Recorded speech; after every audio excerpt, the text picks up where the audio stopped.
Hello and welcome once again to the Monarchs Friday Focus. Myself, Graham Munsey, joined by John McGilvery. John, thanks for joining us. Not a problem, yeah, not a problem. We'll look back on the Stagsbar Monarchs 52-38 victory over the Berwick Bandits at Armadale on Friday night.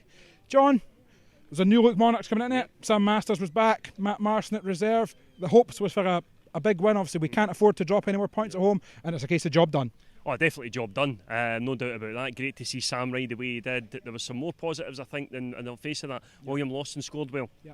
He ate. If I'm saying to Liam earlier, if he can get a second and a third there as well, you know, gets the third place, maybe an odd second with Sam Masters as well. That's a great number. Cameron Heaps rode brilliantly. Maybe the best we've seen him around here as well. Josh had a sore one but picked himself off. Ricky Wells scored well. You know, so it's going to come down to the two reserves. Get Connor, get his first race winner tonight as well. Matt will take a few weeks to learn the place. This isn't an easy place to just pick up like that, but he'll learn it, and I think it's an exciting team there to be had.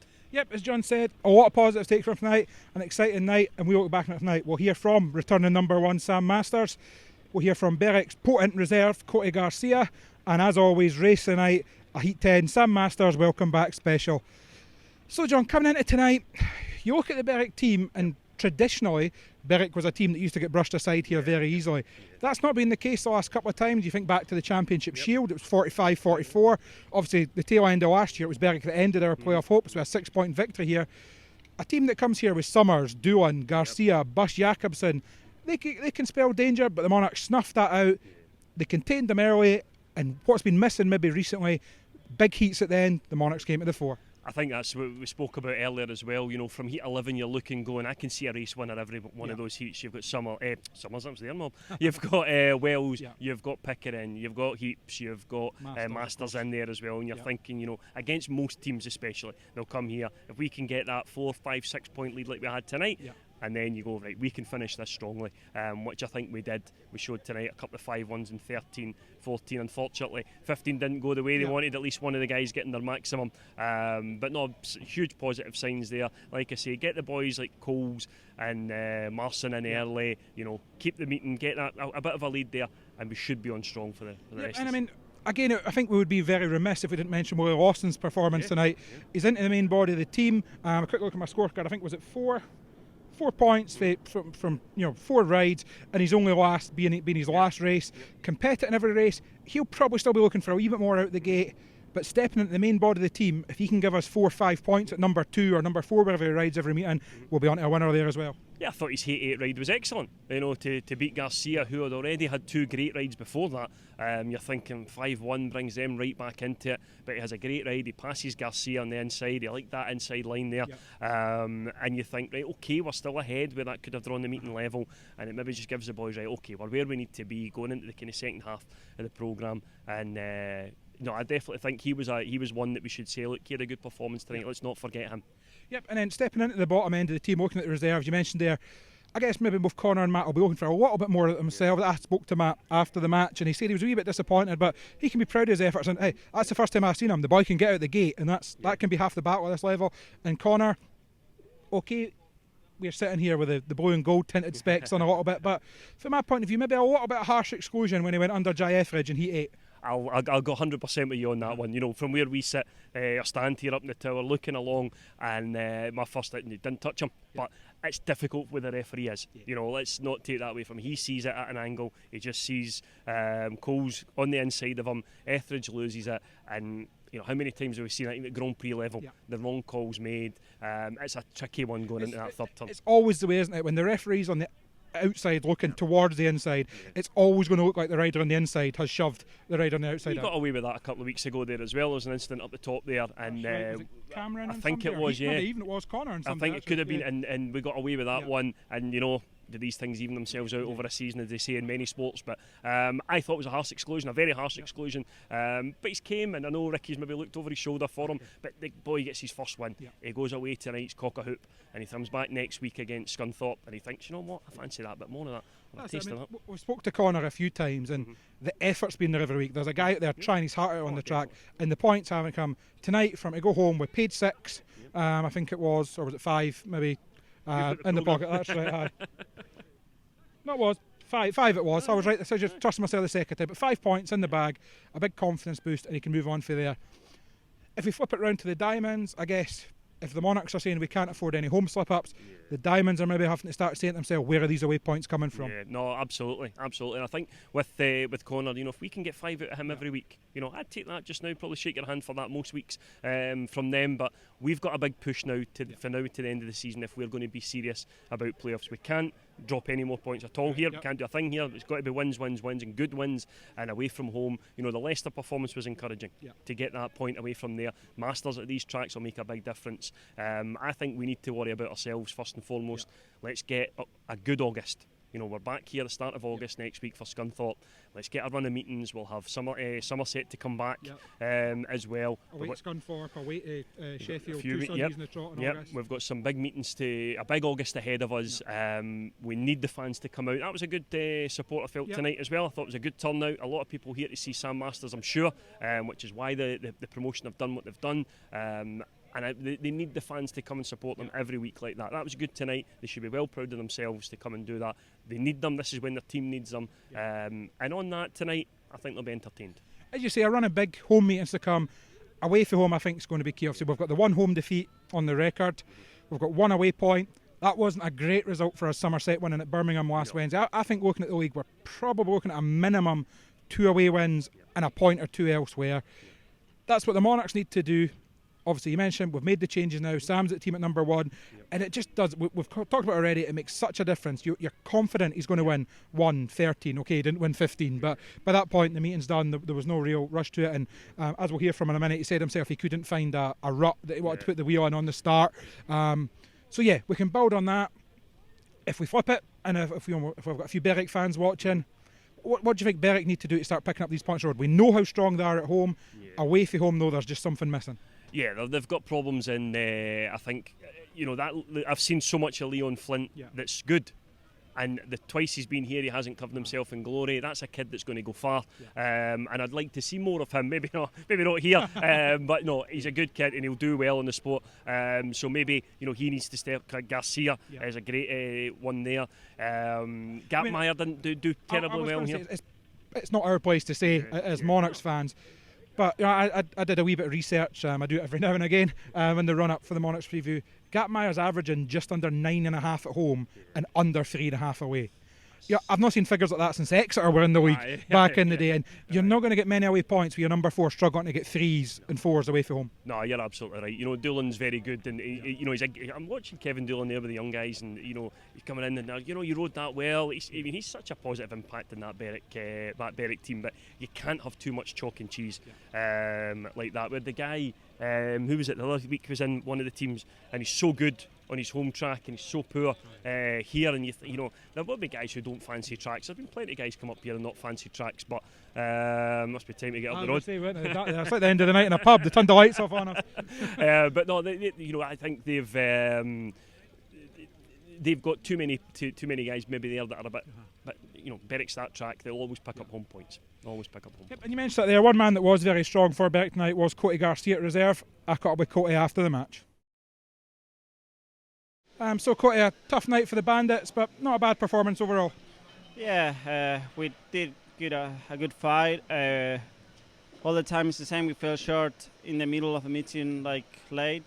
But it is what it is. We have to move on, keep our heads high, and long as if everyone's tried 100%, that will be fine.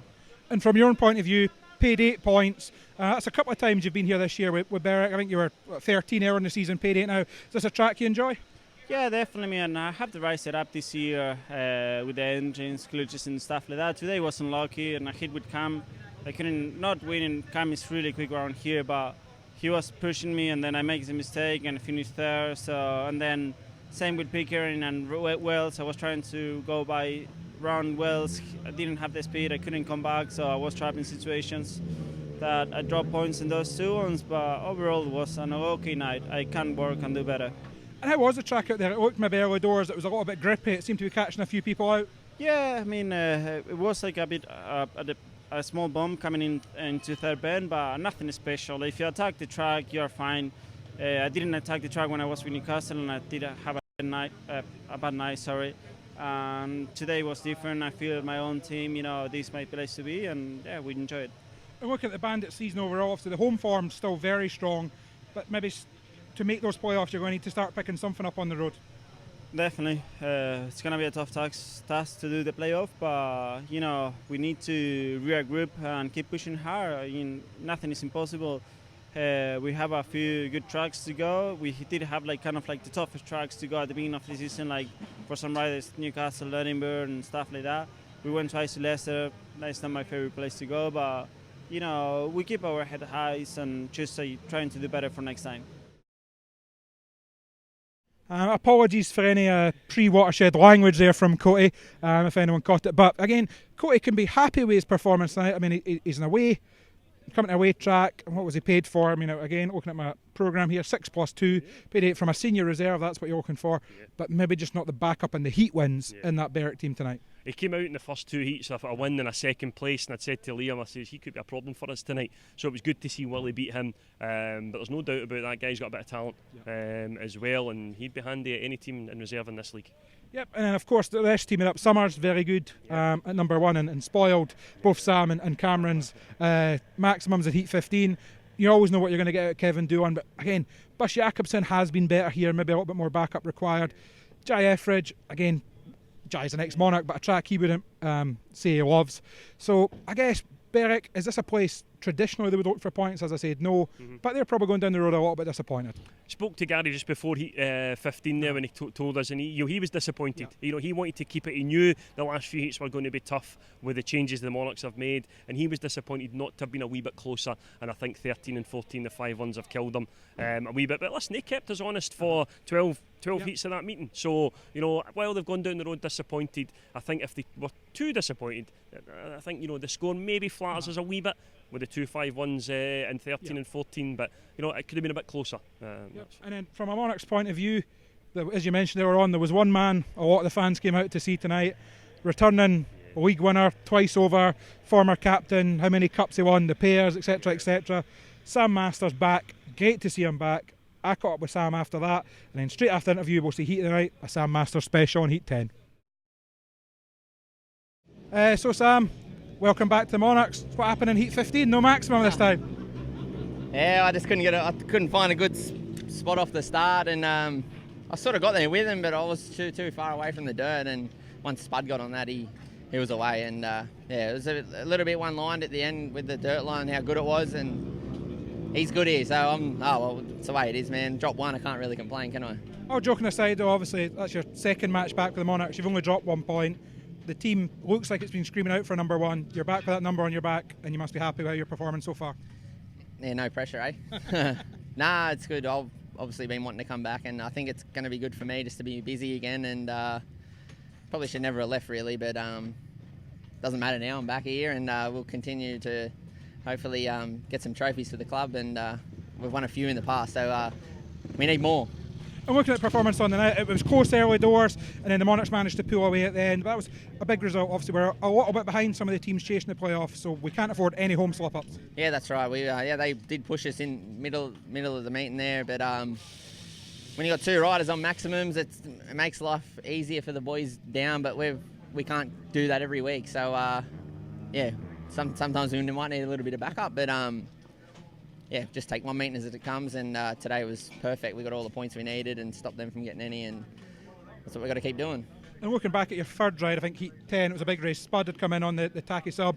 He was riding you hard on the inside, but you just had to keep it turned on all the way around.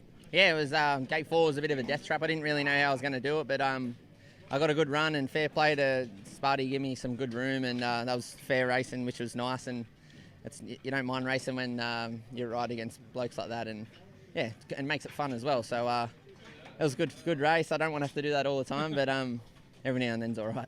And looking at the team overall, do you think there's still something in this team that we could be seeing some glory at the end of the season? Well, for sure. You've kind of seen tonight that we've got the team to win, obviously, every home meeting, and we're just got to continue doing that. And I think that we're in a good chance for getting trophies, that's for sure. So, and we're all enjoying it as well, which is the main thing.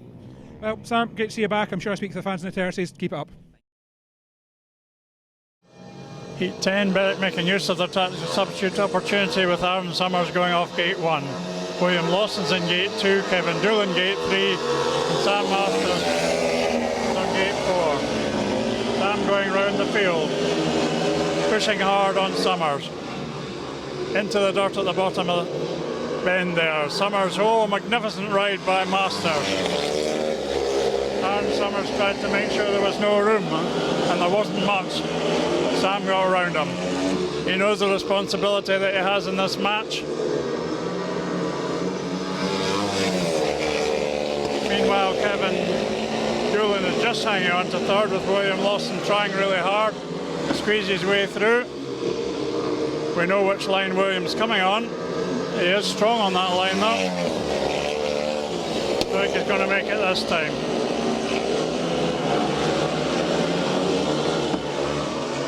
So that was a sensational opening lap by Masters, and he shares the race and the tack sub to some extent nullified. And what a move from Sam Masters there. Well, you know, we said that Aaron was fast, but guess what? Sam's faster. Round the board stuff there, and great from Summers to give him the room to do that as well, and good to see.